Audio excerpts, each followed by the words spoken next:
The fourth season of Drive to Survive is probably its worst season yet. What made the actual Formula One season so interesting actually worked against making a good Drive to Survive season. You see, as someone who saw every qualifying and race session in the 2021 season, Drive to Survive had nothing more to add.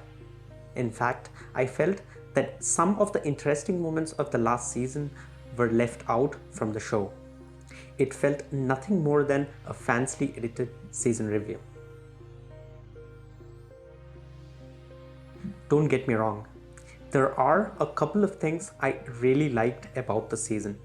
They did invest in episodes highlighting the McLaren versus Ferrari battles, Norris versus Ricciardo, and more importantly, the verbal battle between Toro and Christian has been dramatized in a very interesting way.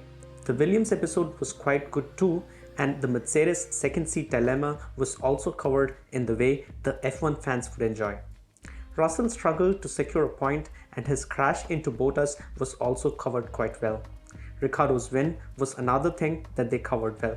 I also like the fact that they invested the last two episodes on the title battle, which very much was the thing in people's minds heading to the final three races, and it definitely deserved the last two episodes.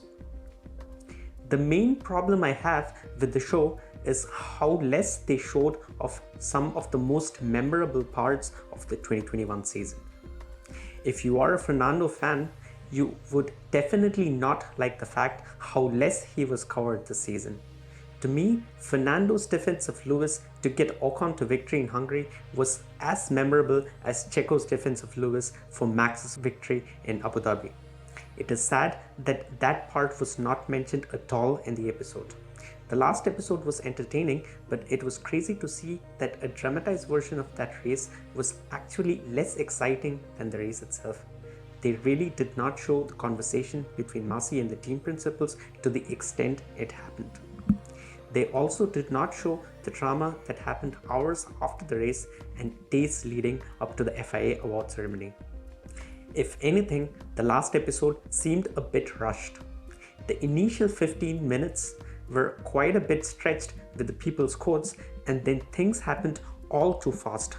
I'm not sure if people new to Formula One would really be able to understand what exactly happened during the last few laps in Abu Dhabi and why it could have been unfair to some. All in all, I felt the pace of the episodes were quite off.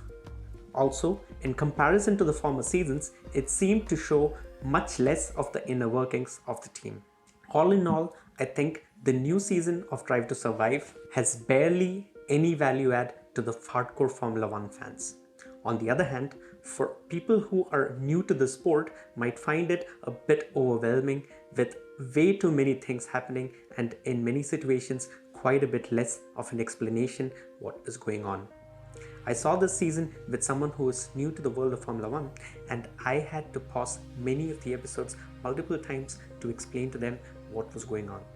Drive to Survive's new season is definitely watchable and is even bingeable, but it is definitely the least exciting season of the series yet.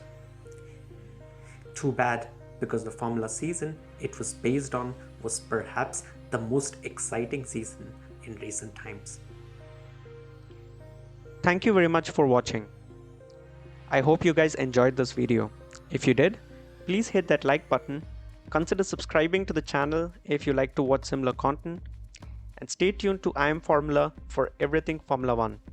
Until next time, take care and stay safe.